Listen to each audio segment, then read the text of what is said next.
Once again, I welcome you all to our own TBDC channel. अब तक हमने जो स्टैटिस्टिक्स में देखा है, चैप्टर नंबर 6 स्टैटिस्टिक्स में हमने देखा, हमने अलग अलग तरीके के डायग्राम्स ड्रॉ करे, राइट। उसके पहले हिस्टोग्राम ड्रॉ करा था, लास्ट एक्सरसाइज में हमने ड्रॉ किया था फ्रीक्वेंसी पॉलीगॉन। अभी हम जो ड्रॉ करने चाह रहे हैं वो है पाई डायग्राम। अगर आप पाई डायग्राम के बारे में पूछोगे तो लास्ट ईयर हमने पाई डायग्राम देखा था, आपने देखा था ज्योग्राफी में, even in the science, right. उसमें होता क्या है, एक आपको सर्कल शो किया जाता है और वो सर्कल में आपको कुछ डेटा शो किया जाता है, right. Suppose now this is a circle. अब ये सर्कल में उन्होंने डेटा देते, कौन सा डेटा देते हैं, ये सर्कल में मान के चलो कि ओवरऑल ज्योग्राफी के, अब मान के चलो जो जियोलॉजिकल जो कंडीशन है, ओवरऑल लैंड जो है, इसमें ये सिर्फ लैंड है अर्थ के ऊपर और बाकी पूरा क्या है, वाटर है। अब इसमें वो लोग क्या देते हैं पाई डायग्राम के अंदर, लैंड कितनी है और वाटर कितनी है। सपोज इसमें परसेंटेज डाल दिया, राइट। सपोज उन्होंने कहा कि 29% लैंड है एंड 71% क्या है, वाटर है।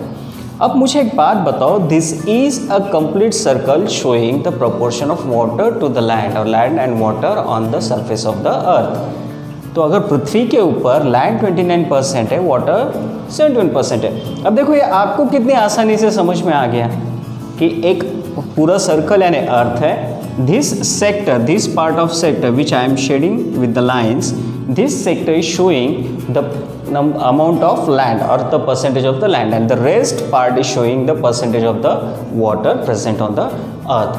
So pie diagram, what it makes us easy, pie diagram makes us easy to understand the content. जो भी कंटेंट दिया है वो समझने के लिए this helps us a lot. अब ये तो बहुत सिंपल डेटा था, सपोज कॉम्प्लिकेटेड डेटा देते हैं तो वो भी पाई डायग्राम से हम लोग शो कर सकते हैं, जिससे हमें समझने में आसानी होती है। फॉर एग्जांपल आप एग्जिट पोल रिजल्ट्स देखते हो, राइट। न्यूज़ टीवीज़ के ऊपर जब इलेक्शंस होते हैं तो एक एग्जिट पोल रहता है, राइट, एग्जिट पोल। तो एग्जिट पोल क्या कहते हैं, वो रिजल्ट्स देते हैं। और वो रिजल्ट्स कैसे शो करते हैं, दे show in the pie diagram. कैसे शो करते हैं, वो कहते हैं कि रूलिंग पार्टीज, अदर पार्टीज, ये पार्टीज, वो पार्टीज, राइट। तो वो क्या करते हैं, इस तरह से एक आपको सर्कल बताते हैं या थोड़ा सा 3D इफेक्ट्स में बताते हैं, और उसमें फिर ये ऐसे आपको कंपोनेंट्स बताते हैं। और ये जो छोटा पार्ट रहता है इसमें दो ऐसे ज़्यादा बताते हैं। For example it will be like this, right.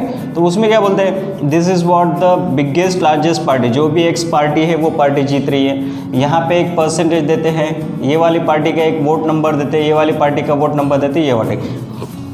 Either वो डेटा परसेंटेज में देते हैं या फिर नंबर ऑफ वोट्स में देते हैं, बट आपको समझने में आसानी जाती है कि this entire circle shows that state, वो जो राज्य है वो राज्य को एंटायर सर्कल प्रेजेंट कर रहा है। उसमें अगर टोटल 500 सीट्स है तो 500 सीट्स में से this party is getting suppose 276 seats, this party a little bigger is getting around 96 seats and rest of the parties, ये जो पार्ट है बच्चे वाला, ये सेक्टर में जो बाकी की पार्टीज है वो सीट्स ले रही है। याद आ गया। So pie diagram makes us easy to understand the data. जो हम अलग अलग डेटा को, ग्रुप डेटा को हम अलग अलग तरीके से रिप्रेजेंट कर रहे हैं, उसमें pie diagram makes us easy to understand the things. So that's why pie diagram is quite easy. अब हम ये साल ये पाई डायग्राम या ये जो 6.6 है आपका, इसमें हम लोग 2 पार्ट्स में इसको स्टडी करेंगे, राइट। एक रहेगा जो आपका जो पाई डायग्राम है उसमें फर्स्ट पार्ट या एक पार्ट रहेगा जिसको आप रीड और अंडरस्टैंड करोगे, राइट।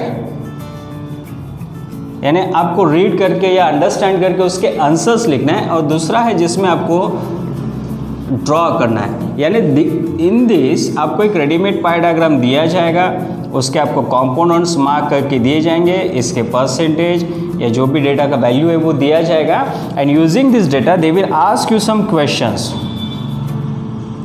और उन क्वेश्चंस के आपको आंसर्स लिखने हैं। क्लियर। और सेकेंड पार्ट में आपको क्या दिया जाएगा, सेकेंड पार्ट में they will give a question जिसमें आपको डेटा रहेगा, वो डेटा को आपको पाई डायग्राम ड्रॉ करने के लिए कहा जाएगा कि डेटा दिया रहेगा और आपको पाई डायग्राम ड्रॉ करना है। दोनों एस्पेक्ट्स में हमें एक फॉर्मूला है जिसकी हमेशा यूज रहेगी, दोनों एस्पेक्ट्स में, आइदर वी आर रीडिंग और we are drawing the data pie diagram, हमें तो एक फॉर्मूला है उसकी ज़रूरत रहेगी और वो फॉर्मूला सब लोग नोट करके लेना। The formula is the major of the central angle, measure of the central angle is equals to, clear? I will explain this, मैं अभी ये फॉर्मूला आपको एक्सप्लेन करूंगा बिकॉज इसीलिए ये बेसिक सेशन है। The major of the central angle is equals to the number of the क्या जो कंपोनेंट रहता है, राइट, जो स्कोर रखता है, number of the score in the number of scores in the component, number of scores in component upon total number of scores, जो total number of scores आता है that is total number of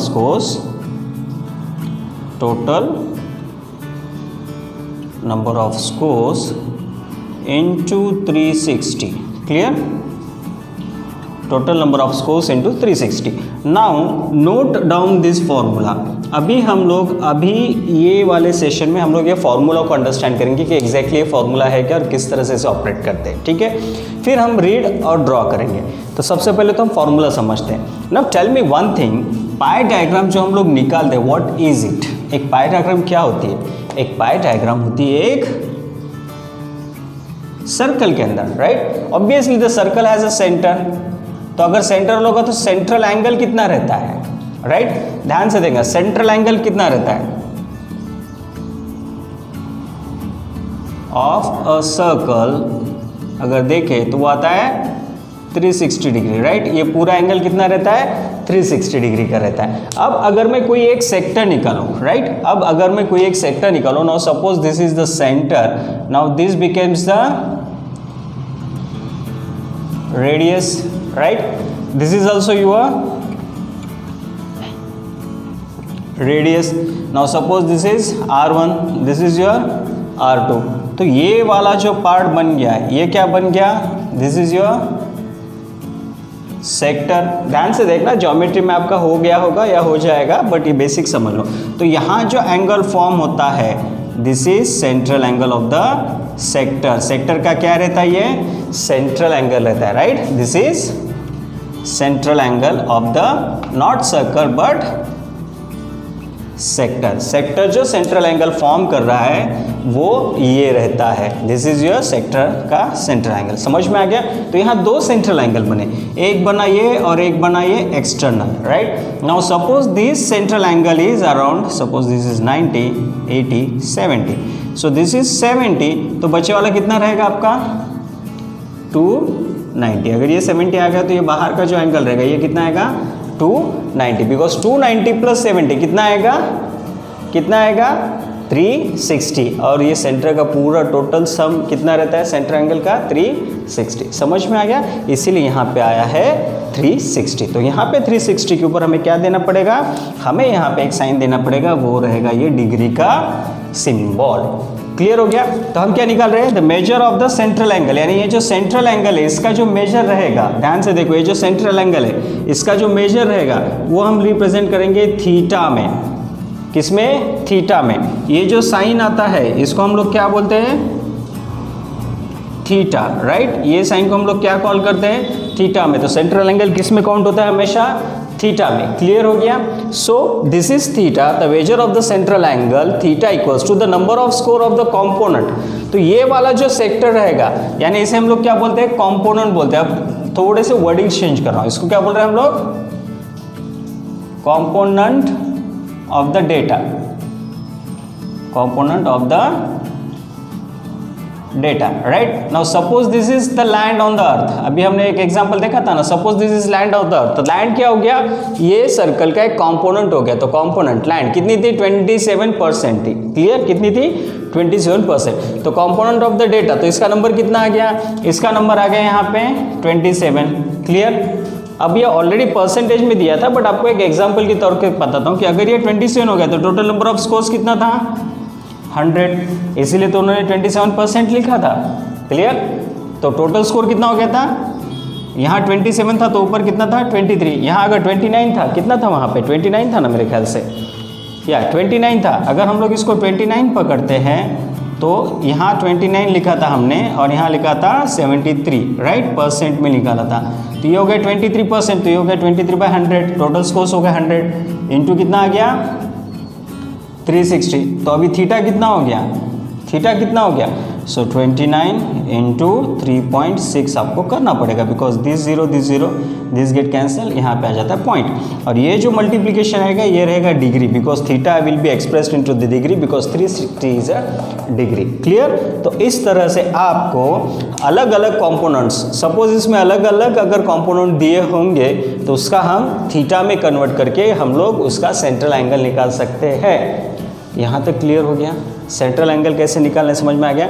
once again, जो कोई भी part है, यहाँ जो कोई भी पार्ट है उस पार्ट का जो कोई भी न्यूमेरिकल डेटा का क्वांटिटी काउंट रहेगा वो काउंट को बोलेंगे हम नंबर ऑफ स्कोर्स। वो काउंट को क्या बोलेंगे, score. The number of scores of the component divided by total number of scores. तो ये टोटल नंबर ऑफ स्कोर्स कितना आता है वो इंटू 360। अगर ये फॉर्मूला यूज़ करेंगे तो हमें थीटा मिलेगा।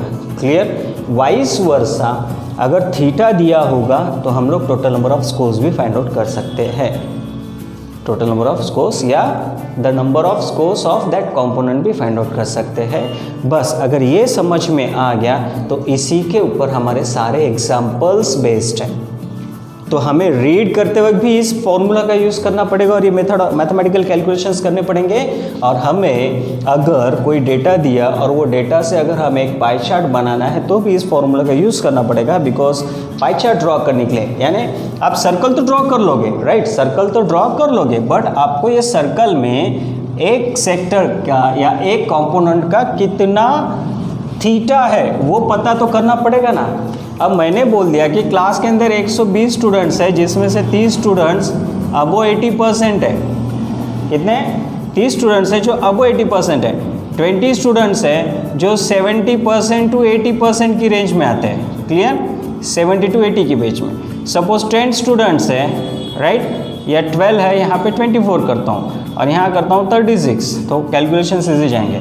और ये आते हैं 12 स्टूडेंट जो 50 टू 70 की रेंज में आते हैं। ओके, एक रैंडमली लिख रहा हूँ। अब ये डेटा दिया है तो आपको अगर पाई चार्ट बनाना है तो आप डायरेक्टली यहाँ पे ऐसा डाल के यहाँ पे कितना 24 लिखोगे, नहीं लिख सकते ना 24, बिकॉज 24 एक नंबर है, 36 एक नंबर है, 12 एक नंबर है। आपको इसको किस में कन्वर्ट करना पड़ेगा, you need to convert it into the theta. आपको इनको इन नंबर्स को किस में कन्वर्ट करना पड़ेगा, इनको आपको थीटा यानी एक एंगल में कन्वर्ट करना पड़ेगा, राइट, एक एंगल में कन्वर्ट करना पड़ेगा। और उसके लिए फॉर्मूला है ये।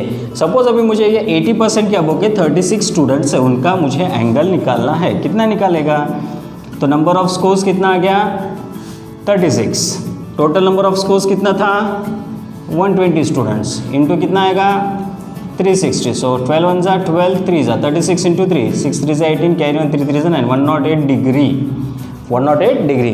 तो मेरा पहला वाला कैसा बनेगा, अभी यहाँ पे अगर मैं ड्रॉ करूँगा तो कैसे, ये होगा सेंट्रल एंगल, राइट। अब मान के चलो मैंने यहाँ पे 90 डिग्री ऐसा ड्रॉ किया है फॉर मेकिंग माई ईज, यहाँ पे मैं प्रोटेक्टर रखूँगा, राइट, और ये हो गया 90, ये हो गया 100 और ये हो गया 108। Clear,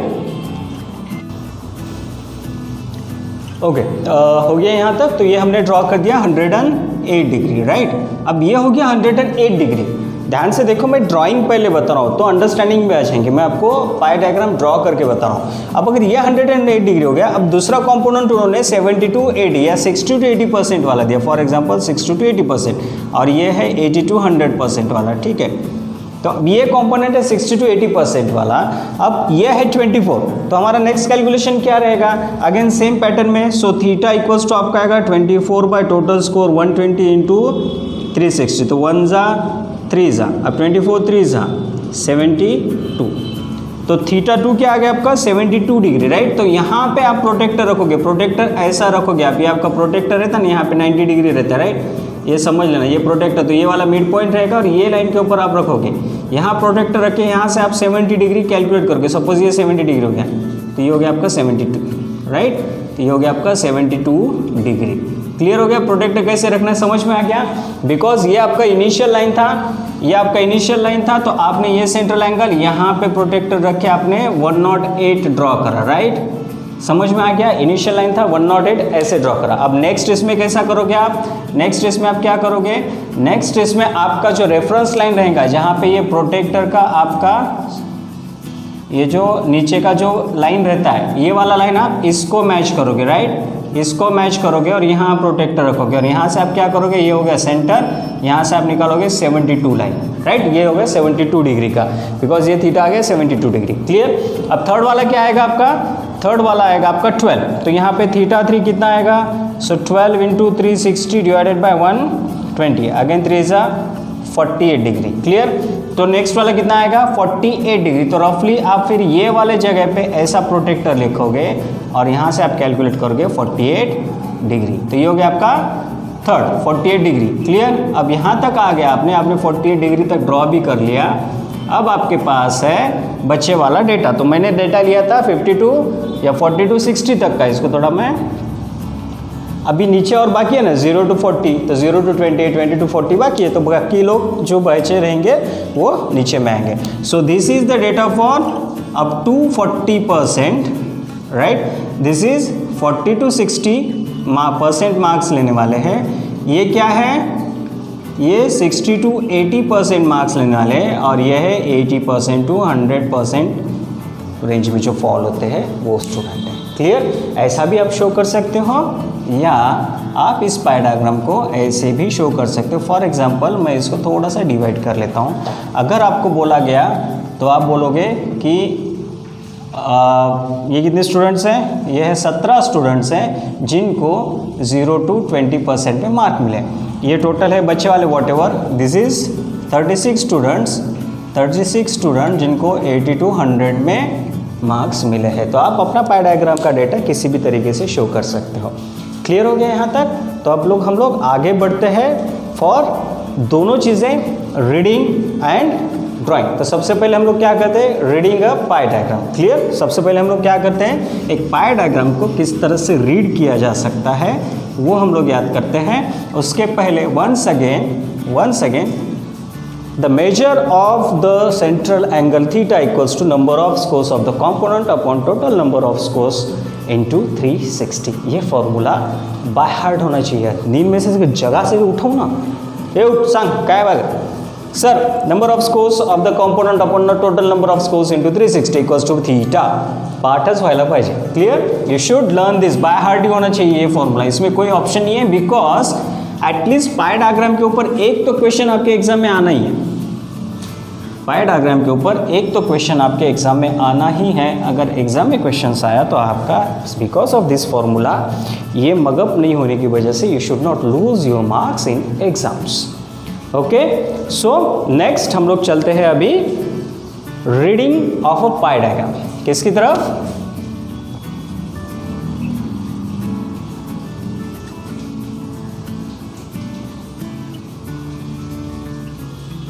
reading of a pie diagram. Book में कई सारे एग्जांपल्स दिए होंगे, आप वो एक बार देख लेना। सॉल्व एग्जांपल्स में हम लोग एक एग्जांपल लेते हैं जिसकी फिगर मैं वो साइड में शो कर दूंगा और क्वेश्चन वहाँ पे आ जाएगा, सो दैट हम लोग उसको रीड करने में आसानी रहेगी। ठीक है? अगर मैं ड्रॉ करूँगा तो it will take some time. तो अगर क्वेश्चन आपको फ्लैश करेगा, क्वेश्चन फ्लैश करेगा या पाई डायग्राम फ्लैश करेगी तो आपको वहाँ देखने में भी आसानी हो जाएगी and I can easily explain the answers. ठीक है?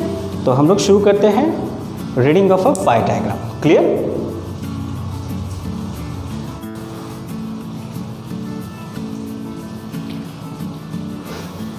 ओके, वंस अगेन अभी हम लोग लर्न कर रहे हैं reading of the pie diagram. मैंने क्वेश्चन ड्रॉ किया है रादर देन पोस्टिंग। मैं आपको क्वेश्चन भी हाईलाइट कर दूंगा, फ्लैश हो जाएगा क्वेश्चन।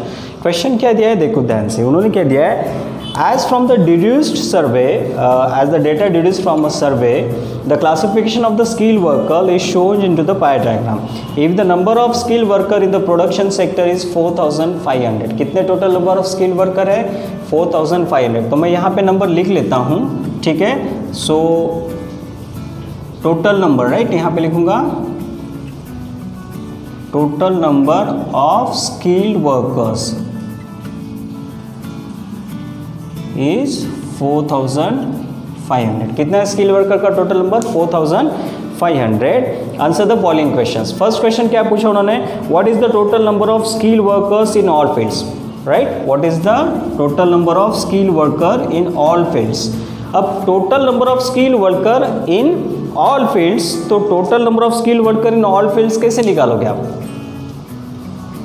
तो ये सब फील्ड्स को आपको कैलकुलेट करना पड़ेगा। If the number of workers in the production sector, okay, skill workers जो दिए हुए हैं दैट इज गिवन, ये टोटल नंबर नहीं है, the number of workers in production sector दिया है, right, the number of skill workers in production sector, ये किसका है? The number of skill workers in production sector,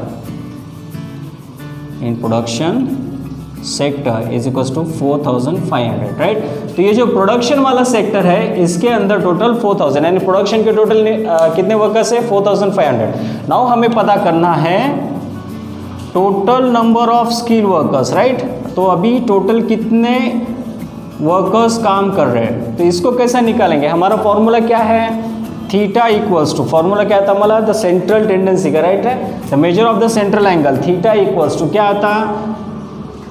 number of scores of the sector, right, scores of the sector, sector की जगह हमने क्या use किया था word? Number of scores of the production लिख सकते हैं, और नंबर ऑफ स्किल वर्कर्स, यहाँ पे हम लोग लिखेंगे number of skill workers in production, because हमें सिर्फ यही डेटा पता है, upon total number of skilled workers into 360। अब बोलोगे सर आपने ऐसा क्यों लिया? बिकॉज मुझे प्रोडक्शन सेक्टर में कितने लोग काम कर रहे हैं वो उन्होंने पाई डायग्राम में दिया है, कितने लोग काम कर रहे हैं, उसका थीटा कितना है? 90 डिग्री, राइट। उसके बाद टोटल नंबर कितना दिया था? 4500। सपोज इसको मैंने x रखा, इसको मैंने x रखा, total number of skill workers को x रखा, इनटू कितना आ गया? 360। Now this is a mathematical form, अब इसको हम सॉल्व कर सकते हैं। So x equals to 4500 upon 90, because ये x ऊपर गया और ये 90 नीचे आ गया, इंटू 360। आप कैसे सॉल्व करना है? करो 0 0 कैंसल, आइदर करो 9 1 जा 9 4 जा 36, तो ये आ गया आपका 4500 इंटू 4, तो ये हो गया 18,000। कितने आ गए total number of skill workers? कितना हो गया? 18,000। अभी आपको 360 डिग्री की वैल्यू मिल गई, 360 इक्वल्स टू 18,000 स्किल्ड वर्कर्स, ये पूरे सर्कल के टोटल नंबर्स की वैल्यू मिल गई। क्लियर हो गया? नाउ अब आप क्या करोगे इसके ऊपर से? इसके ऊपर से आप आगे के क्वेश्चंस भी सॉल्व कर सकते हो। नेक्स्ट क्वेश्चन क्या पूछा है? What is the number of skill workers in the field of construction. तो कंस्ट्रक्शन की जो फील्ड है उसमें कितने हैं, राइट। अब देखो यहाँ पे कंस्ट्रक्शन का जो थीटा है वो है 72%। कितना दिया? 72%। तो सेकंड इसमें हम पूछेंगे कि total number of skill workers in construction sector, यहाँ पे देखा है इन कंस्ट्रक्शन सेक्टर, तो ये हो गया आपका नंबर 2। तो इसके लिए क्या आएगा? इसके लिए भी फॉर्मूला सेम ही रहेगा, थीटा इक्वल्स टू और the central angle equals to number of skill workers in construction. यहाँ प्रोडक्शन की जगह क्या आएगा?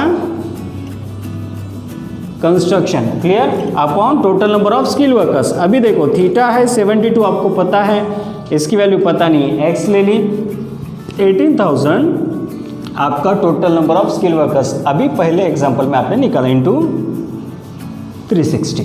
इसको सॉल्व करना है, x एज इट इज़ रहेगा, ये 18,000, 72 इंटू 18,000 डिनोमीटर ऊपर गया न्यूमरेटर में, और ये 360 आ गया डिनोमीटर में। अब इसको सॉल्व करो, 1 क्लियर हो गया। अब किस तरह सॉल्व करोगे? 36 1 जा 36 2 जा 72, 18 2 जा 36, कितने हो गए? So x equals to 3600। तो total number of skill workers in the construction sector is 3600। Calculation आ गए समझ में? एक बार देख लो क्या किया हमने। Total number of skill worker निकालना था, उसका सेंट्रल एंगल है 72, हमने लिखा है formula theta equals to number of skill worker into construction upon total number of skill workers into 360। ये हमें पता नहीं इसलिए हमें इसे मेंशन किया है x। थीटा हमें पता था जो दिया है 72 डिग्री। 18,000 हमने पहले के क्वेश्चन में निकाला था, इसलिए आ गया 18,000। हमने न्यूमेरिकल्स रखे, इस हमने मैथमेटिकल प्रॉब्लम को सॉल्व किया, सॉल्व करने के बाद आंसर आया x। Therefore the number of skill workers in construction sector is 3600 और 3600। क्लियर हो गया? चलो नेक्स्ट क्वेश्चन क्या दिया है, how many skill workers are there in agriculture. अब हमें कितने निकालना है, एग्रीकल्चर, यहाँ पे क्या आएगा, एग्रीकल्चर, तो इसको मैं रब कर दूँ। चलो गुड, अब हम इसको थर्ड वाला सॉल्व करेंगे। हम निकाल रहे हैं total number of skill workers in agriculture, clear. तो यहाँ पे क्या आएगा, नंबर ऑफ स्किल वर्कर्स इन, यहाँ क्या लेंगे हम लोग, अभी यहाँ लेंगे हम लोग एग्रीकल्चर। अब थीटा, एग्रीकल्चर का थीटा कितना है यहाँ पे 24, तो थीटा है यहाँ पे 24, क्लियर। थीटा कितना आया 24, ये पता नहीं है, x नीचे है 18,000 इंटू 360, क्लियर। अब आप इसको सॉल्व करना है तो कर सकते हो, या x equals to 24 into 18,000 upon 360, 0 0 cancel, 12 2 ज़ा 12, 3 ज़ा 3, 1 ज़ा 3, 6 ज़ा, सो ये हो गया 1200। तो x की वैल्यू कितनी आ गई 1200, क्लियर हो गया। x की वैल्यू कितनी आ गई 1200, तो total number of skill workers are 1200, clear हो गया। तो आज के सेशन में फिलहाल मैं यहीं पे रुकता हूँ। This is way how we read a pie diagram, और उसको हम लोग इस तरह से कन्वर्ट भी करते हैं, रीड भी करे हमने वो भी देखा, और इसको कन्वर्ट कैसा करना है वो भी हमने देखा। अगर थीटा दिया है तो उसको नंबर ऑफ वर्कर्स में निकालना है, टोटल नंबर ऑफ वर्कर्स निकाला, वॉट। तो आपके जो क्वेश्चंस रहेंगे इसी तरह से बेस्ड रहेंगे। तो हमने ड्राइंग का पाई डायग्राम भी देखा है, और किस तरह से इसको कन्वर्ट करना है वो भी देखा है। मैंने पहले ड्रॉ वाला बताया था, आपको ड्रॉ करके बताया था, थीटा दे के आपके 12, 36, 24 वाला जो क्वेश्चन दिया था उसमें हमने ड्रॉ किया था पाई डायग्राम। इसमें हमने रीड करना सीखा और जो क्वेश्चंस पूछे उसके आंसर्स देने सीखे। सो अभी हम लोग नेक्स्ट जो चालू करेंगे, हम नेक्स्ट चालू करेंगे इसका सीधा सीधा एक्सरसाइज 6.6। तो ये बेसिक्स था, होप आप लोगों को समझ में आया है। वंस अगेन ये वीडियो को अगर नहीं समझ में आया तो कोई कंपोनेंट तो आप उसको वापस एक बार रिवाइज करके देखिए। इफ़ नॉट अंडरस्टूड कमेंट में या प्राइवेट में व्हाट्सएप पे अपना आप मैसेज कर सकते हो। अब हम जाएंगे 6.6 की तरफ। टिल देन घर में ही रहना, सेफ रहना। Don't forget to subscribe the channel because it will give motivation to me. आप लाइक करते हो और सब्सक्राइब करते हो तो एक मोटिवेशन आता है। कई बार देखता हूँ कि व्यूवर्स मेरे हो जाते हैं 30 से बहुत सारे, और लाइक्स बहुत कम हो जाते हैं, तो लाइक्स करना मत भूलना चैनल। ओके, चलिए, have a nice day, stay home, stay safe, good day.